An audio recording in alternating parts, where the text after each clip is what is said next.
Las puertas de los cielos se abren y la señal de Osana en línea se extiende por todo el universo con el mensaje de Dios que llega como refrigerio espiritual para el alma sedienta. Osana en línea con Carlos Fernando Daza. Familia querida, bendiciones para todos y cada uno de ustedes. Bienvenidos a esta transmisión especial de Osana en línea. Te amo, Dios, tu amor nunca me falla, mi existir en tus manos está. Desde el momento que despierto hasta el anochecer, yo cantaré de la bondad de Dios. Que en mi vida ha sido bueno, que en mi vida ha sido tan fiel, con mi ser, con cada aliento, yo cantaré de la bondad de Dios.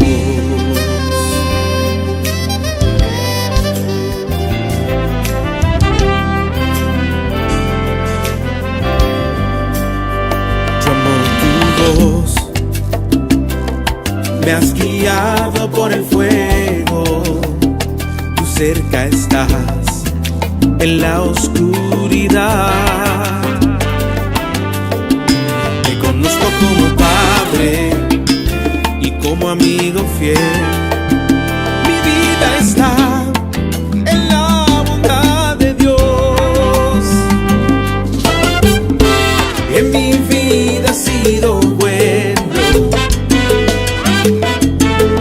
en mi vida ha sido tan fiel, con mi ser, con cada aliento.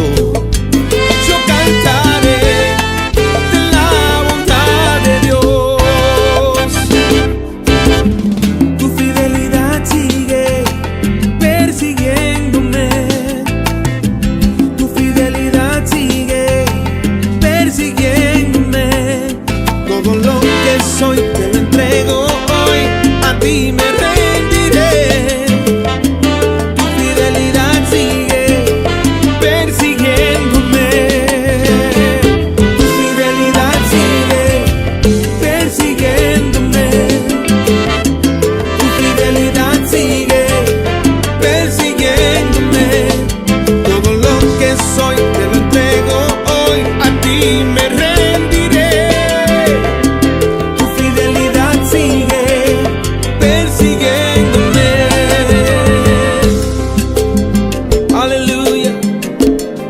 Gracias, Señor, por tu amor, tu fidelidad, tu bondad, Señor. Todo lo que soy te entrego hoy, a ti me rendiré. Con mi ser, con todo mi aliento, yo te adoraré. Todo lo que soy te entrego hoy, a ti me rendiré. En mi vida tú has sido tan bueno, en mi vida tú has sido tan fiel. Aleluya. Y en mi vida ha sido bueno, en mi vida ha sido tan fiel, con mi ser, con cada aliento, yo cantaré en la bondad de Dios.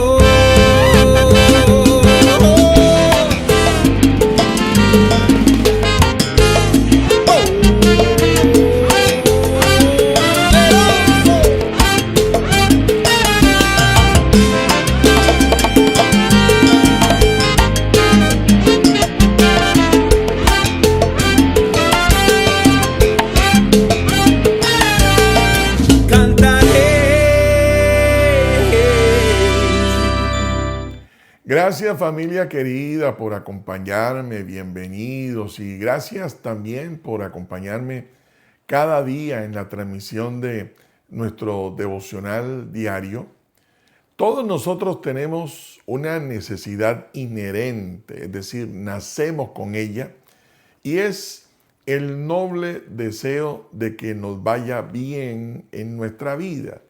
Todos tenemos ese mismo deseo, todos queremos que se nos abran puertas que permitan que nosotros seamos favorecidos en lo personal, en la familia.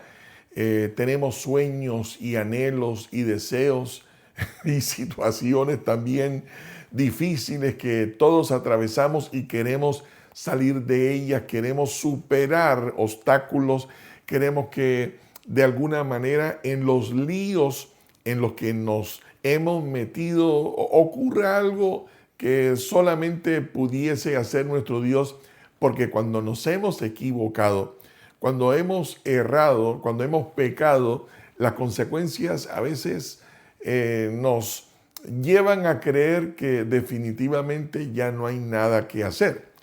Los diagnósticos de los médicos, cuando se cierran todas las puertas, y de hecho lo que queremos es que nos vaya bien, pero el camino para llegar y lograr el cumplimiento de ese sueño regularmente se nos complica y no sabemos nada que hacer.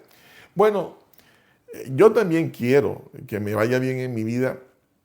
Yo sé que todos anhelamos que nos vaya bien, pero tengo que decirles inicialmente que si hay alguien interesado en que nos vaya bien, es nuestro Dios.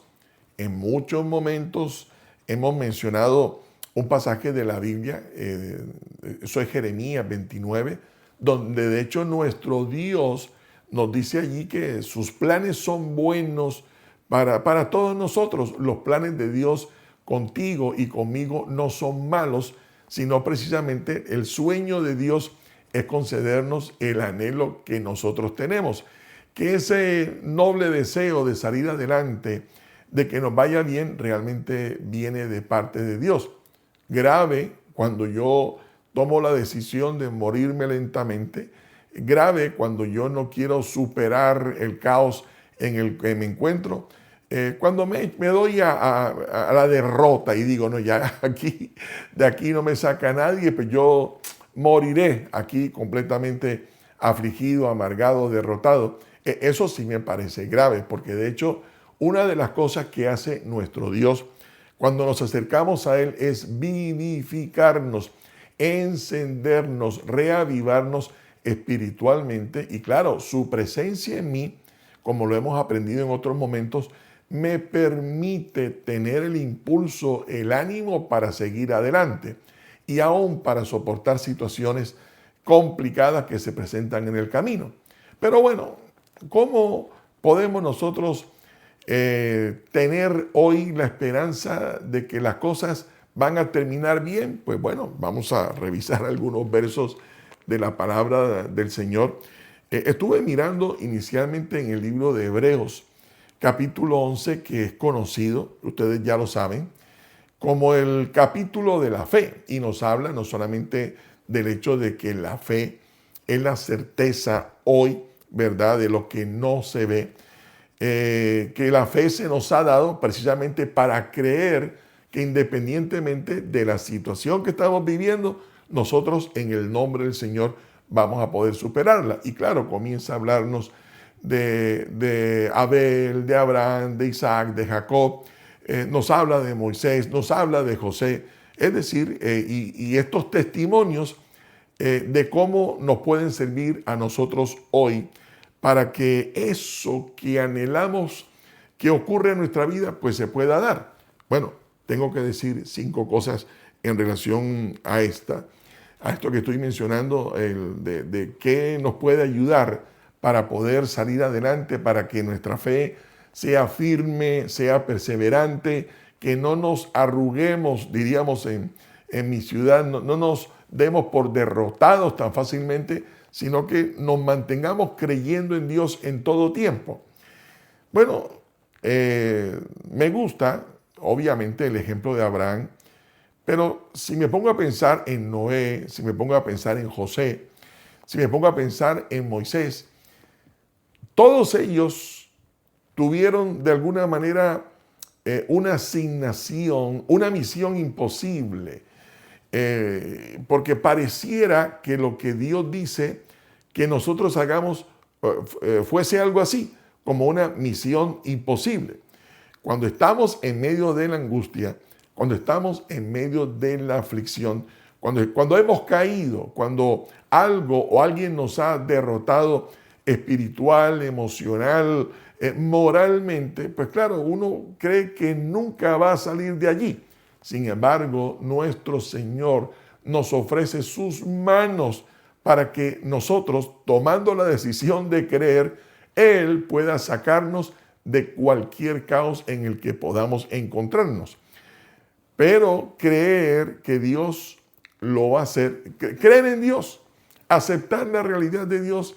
Muchos tienen a nuestro Señor como el bombero, el que apaga el incendio, el que nos resuelve los problemas cuando estamos en ellos, el que nos ayuda cuando estamos en líos. Algunos lo tienen como si fuera la varita de la buena suerte, que cuando tenemos problemas buscamos a Dios y Él nos ayuda, pero después es como si nunca hubiese pasado nada. Y saben, nuestro Dios es mucho más que una varita mágica. Nuestro Dios es más que los bomberos que vienen y apagan el fuego. Nuestro Dios es más que un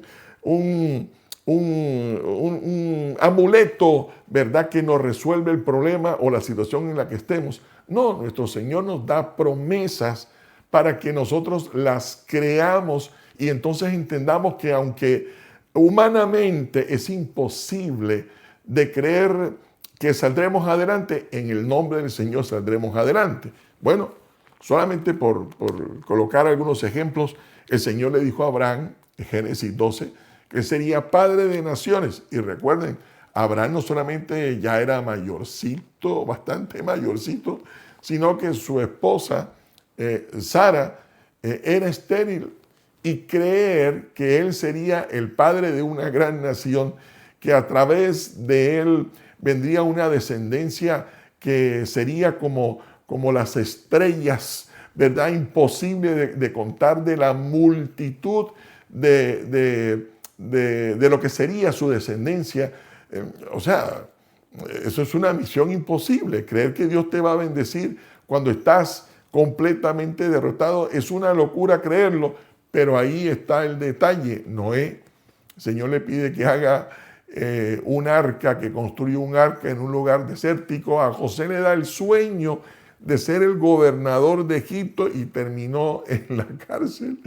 Moisés termina guiando al pueblo y lo llevó justamente al lugar donde podían ser emboscados, con el mar enfrente, el faraón detrás y el pueblo murmurando. Y claro, vino faraón con el ejército para matarlo.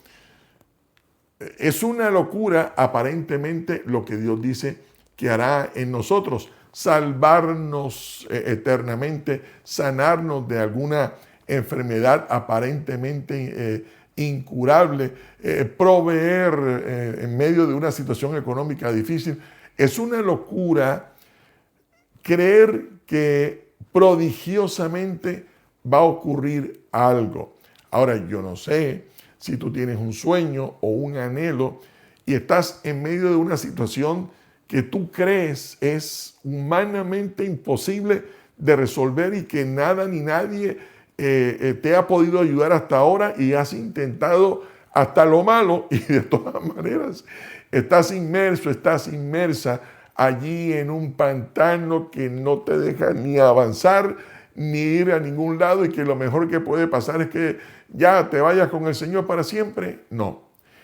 Lo que Dios dice que nosotros debemos hacer aparentemente es como una misión imposible: la restauración de tu vida, la transformación de tu hogar, la provisión que necesitas, el empleo que te hace falta, el dinerito que no ha llegado, ese esposo, esa esposa, ese hijo, ese familiar duro de corazón. Nos parece a nosotros que es definitivamente imposible que algo pueda pasar. Y creer en Dios, pues decimos, bueno, pues el Señor tiene el control, Él sabe, pero de todas maneras estamos como derrotados espiritualmente y no creemos que Dios pueda hacer algo porque precisamente es una misión imposible, como ocurrió con Abraham, como ocurrió con Noé y en fin, con la mayoría de los héroes de la fe. Y de hecho, tengo que decirlo, a veces pareciera que lo que el Señor nos pide definitivamente son misiones imposibles. Perdonar a quien nos ha ofendido, orar por quienes nos persiguen, por aquel que te está desacreditando y hablando mal y creándote un ambiente, o aquel que ha sido injusto contigo, o aquel que te estafó. Y tener que orar como si orásemos por un miembro de la familia, eso es una locura. Perdonar, reconciliarte, mantener la armonía, no levantar tu voz, sino por el contrario mantener la paz. Todo lo que el Señor pide pareciera que es una misión imposible, pero saben, hay una gran diferencia, y me encanta, y lo mencioné estos días, hay una gran diferencia entre los creyentes que deciden confiar ciegamente en el Señor como Abraham, porque aquí en Génesis 12 lo que dice es que él decidió tan solo hacer y salir tal cual el Señor le había dicho. Eso es una confianza ciega. O en el caso de Noé, ¿verdad? Cuando Dios le manda a construir un arca para que lleguen animales allí, o sea, estamos hablando de algo humanamente imposible de que ocurriera, como tal vez lo puedes estar pensando tú con la situación en la que te encuentras. Pero nuestro llamado, nuestra responsabilidad es creer que el Señor va a cumplir lo que está prometiendo que va a cumplir, que el Señor sí hará, que si Él lo dijo es verdad y que Él lo va a cumplir tal cual el Señor lo prometió, porque esa es nuestra esperanza en un Dios que no miente ni se arrepiente. Entonces, claro, todos estos héroes de la fe, pero en el caso de Abraham, tuvieron una confianza ciega. ¿Cómo yo puedo, cómo se evidencia una confianza ciega en Dios? Obedeciendo sin entender. Si el Señor aquí dice que yo debo hacer algo, pues yo lo hago. No lo entiendo, me parece una locura, pero ahí está el éxito. A mi juicio, si hay algo que va a generar que la poderosa mano de Dios descienda en nosotros, se abra y nos colme de sus bendiciones de manera sobreabundante y nos levante de la situación en la que estemos, se llama obediencia. Seguir literalmente lo que el Señor dice. ¿Quieres tener la certeza de que Dios te va a bendecir? Sigue cada una de las instrucciones, así no entiendas, porque uno dice, bueno, ¿y por qué yo soy el que tengo que pedir perdón? ¿Y por qué soy yo el que tengo que poner la otra mejilla? ¿Y por qué soy yo el que tengo que dar? ¿Y por qué no es el otro el que tiene que pagar? No nos pongamos a pelear con Dios, ni pensemos que nuestra justicia es mejor que la justicia de Dios. Tan solo confiemos ciegamente en lo que el Señor dice en su palabra que debemos hacer, y entonces comprobaremos que lo que Él ha prometido se va a cumplir en nosotros. Abraham, como Noé, como los demás héroes de la fe, como José, como Moisés, ellos tuvieron una misión imposible, una asignación o algo que hacer que no se puede hacer humanamente hablando, pero su confianza ciega. ¿Cómo es una confianza ciega? Insisto, repito, no se te olvide, obedecer lo que el Señor dice, así no entendamos. Y aparte de eso, que me sorprende también, en tercer lugar, es el hecho de que la ruta de Dios, la ruta de la obediencia, así no entendamos. Yo se lo quiero decir con mucho respeto, con mucho cariño, pero la obediencia al Señor, aunque nos va a abrir la puerta que necesitamos que se nos abra, aunque va a generar el favor de Dios, es una ruta de mucha decepción. Lo digo porque si recuerdan, Abraham salió con Lot y con sus siervos, pero Lot en el camino, tal vez en quien Abraham había puesto su esperanza o tenía una expectativa de que, bueno, me llevo a mi sobrino para que me ayude y para que me acompañe hasta que Dios cumpla.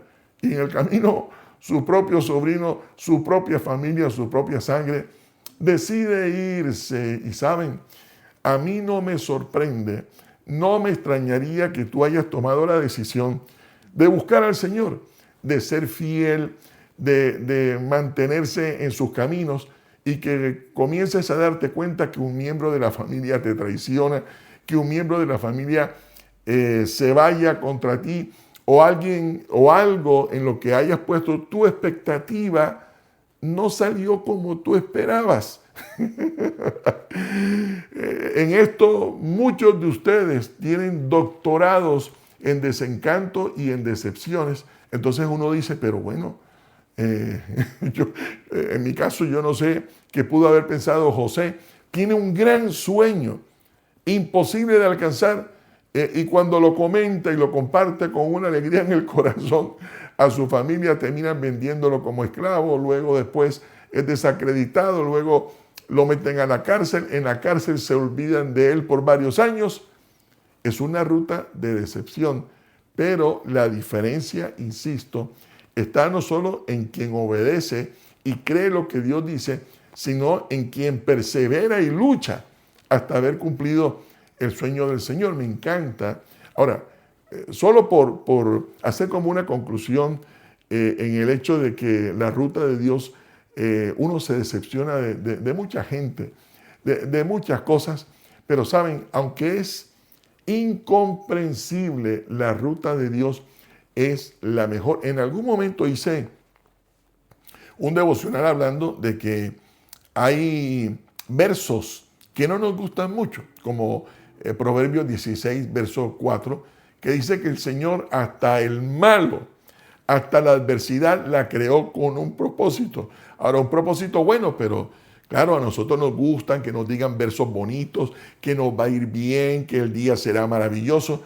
Uno nunca amanece pensando en que tal vez hoy me vaya a ir mal, porque Dios tenga un propósito con la lluvia, con el accidente, con la enfermedad, con el malestar. Uno no amanece pensando en eso, pero el Señor, hasta los días malos, hasta el malo y la maldad, lo creó el Señor con un propósito que tiene que ver con mi propia bendición. Proverbios 16, verso 4. Entonces, claro, las misiones o el camino de la fe, por eso llamamos el camino de la fe, es para enfrentar situaciones definitivamente imposibles de resolver. Nuestra confianza ciega en Dios a través de la obediencia es nuestra mejor decisión. Pero no nos sorprenda a ninguno de nosotros, familia querida, que tengamos muchísimos desencantos y decepciones en el camino, sino por el contrario entendamos que Dios va con nosotros allí, como dice el Salmo 23, ¿no? Aunque andemos en valle de sombra de muerte, de todas maneras el Señor va a ir con nosotros atravesando ese valle por donde Él nos está llevando. La otra gran cosa que hace la diferencia con los creyentes es que no dejan de edificar un altar, y esto sí que me gusta mucho en la vida de Abraham, porque él hizo justamente eso. No había lugar a donde él llegaba donde edificara o reedificara un altar de adoración. Aunque el camino, la ruta, hay mucha decepción, a nosotros nos corresponde mantenernos fieles al Señor con la misma alegría que cantamos alabanzas por las cosas buenas. Con esa misma alegría tenemos que cantar cuando estemos en momentos difíciles. Y sabes, confiar ciegamente en el Señor a través de la obediencia sin entender. Recordarnos que aunque el camino sea decepcionante, el Señor va a estar conmigo. El no dejar de edificar un altar a través de la fidelidad es lo que nos va a permitir ver como a estos grandes héroes de la fe. No en vano, se dice de Abraham, que es el padre de la fe, le permitió ver el cumplimiento de Dios en su vida, como lo vio Noé, como lo vio José, como lo vio Moisés, que el Señor liberó al pueblo por su mano. Tú podrás ver el cumplimiento del Señor en tu vida, en tu familia, en el área en la que estás soñando. El Señor te permita salir adelante. Miren, esta frase la he mencionado en otros momentos, pero no nos rindamos tan fácil, No nos dejemos vencer con tanta facilidad de la adversidad. Yo soy consciente de que en medio de la angustia uno no quisiera saber nada, a uno le da pereza orar, a uno le da pereza leer la Biblia, uno le tiene como un fastidio ese día de la angustia en ir a las reuniones de la iglesia. Pero saben, ahí está el secreto. Cuando menos queramos orar, oremos. Cuando menos queramos conocer de Dios en su palabra, leámosla, participemos de estudios bíblicos. Cuando menos queramos cantar, cantemos con todo el corazón. Cuando menos queramos asistir a las reuniones como iglesia, es cuando más temprano tenemos que llegar, porque mantener el altar encendido a través de la fidelidad, como lo mencioné también, a través de la obediencia sin entender, nos va a permitir a nosotros ver el cumplimiento de las promesas del Señor en nuestra vida. Su amor nunca nos falla. Todo lo que soy te entrego hoy, a ti me rendiré. Con mi ser, con todo mi aliento, yo te adoraré. Todo lo que soy te entrego hoy, a ti me rendiré. En mi vida tú has sido tan bueno, en mi vida tú has sido tan fiel. Aleluya. Y en mi vida has sido bueno, y en mi vida has sido tan fiel. Con mi ser, con cada aliento, yo cantaré.